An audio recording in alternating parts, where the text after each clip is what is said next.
Nah, bagaimana Yesus hidup di bumi ini teman-teman? Teladan apa yang harus kita ikuti? Anda tahu, biasanya ketika kita berbicara tentang pertanyaan-pertanyaan semacam ini, kita berbicara tentang apa? Kemenangan atas dosa. Yesus, dia tidak pernah berdosa, jadi kita harus berhenti berbuat dosa. Anda tahu, biasanya kita mengacu pada hal-hal seperti itu, bukan? Dia tanpa noda, jadi kita juga harus tanpa noda. Dia melakukan pelayanan, dia menyembuhkan, dia mengajar, dia berkhotbah.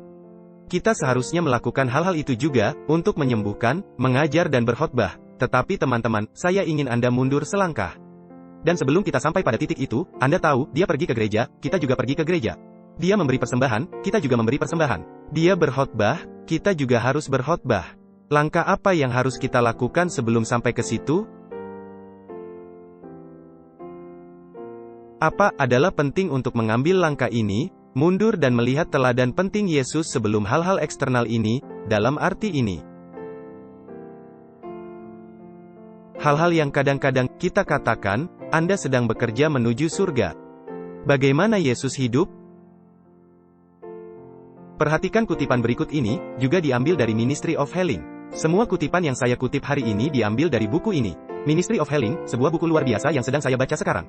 Jika Anda belum pernah membacanya, Anda harus membacanya. Ini adalah halaman 51, paragraf 1. Kehidupan juru selamat di bumi adalah kehidupan persekutuan dengan alam dan dengan Allah.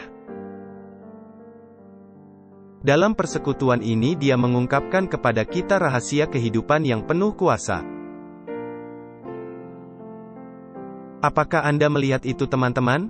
Kehidupan Yesus adalah kehidupan persekutuan dengan alam dan dengan Tuhan. Dan dalam persekutuan ini, dia mengungkapkan kepada kita rahasia kehidupan yang penuh kuasa.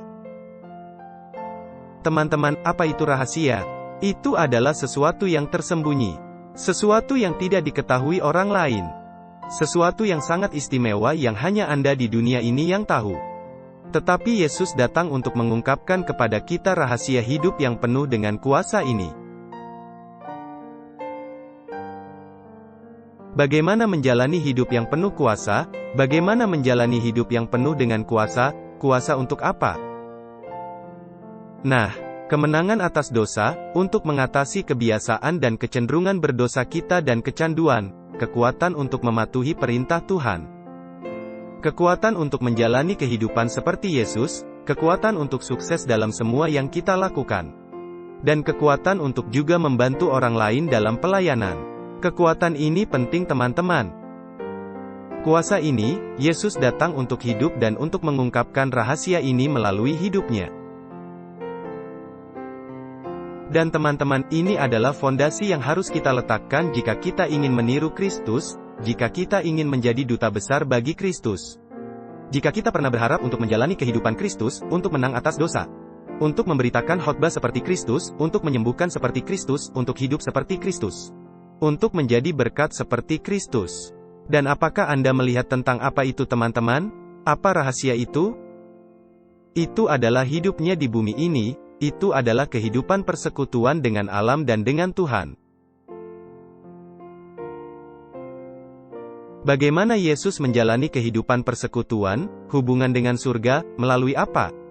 Bagaimana kita bisa memiliki pengalaman ini saat ini? Perhatikan kutipan berikut ini, Ministry of Healing, halaman 52, paragraf 1. Dia mempelajari firman Tuhan, dan kita pasti sudah mengetahuinya, bukan? Dan saat-saat kebahagiaan terbesarnya ditemukan ketika dia dapat meninggalkan tempat kerjanya untuk pergi ke ladang. Untuk bermeditasi di lembah yang tenang, untuk mengadakan persekutuan dengan Tuhan di lereng gunung atau di tengah pohon-pohon hutan. Pagi-pagi sekali sering menemukan dia di suatu tempat terpencil, bermeditasi, menyelidiki kitab suci, atau berdoa. Dengan suara nyanyian dia menyambut cahaya pagi. Dengan nyanyian syukur dia menyemangati jam kerjanya dan membawa sukacita surga bagi mereka yang lelah dan putus asa. Teman-teman, berikut adalah kata menarik yang disebutkan yang menunjukkan bahwa itu tidak rutin. Ya, dia mengadakan persekutuan ketika, kapanpun dia bisa. Ketika dia berbalik dari ladang kerja dan pergi ke alam dan mengadakan persekutuan dengan Tuhan. Tapi kemudian Anda perhatikan di tengah paragraf, tertulis, apa? Pagi-pagi sekali, seringkali dia menemukan dirinya di suatu tempat terpencil. Perhatikan, Alkitab di sana tidak mengatakan setiap pagi, maaf bukan Alkitab, kutipan ini dari pena inspirasi. Tidak dikatakan setiap pagi, dikatakan sering menemukannya di suatu tempat terpencil, di luar sana, di sisi gunung, di ladang, di lembah, di puncak gunung.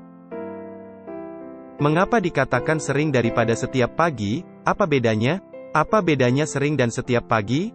Sering tidak setiap hari.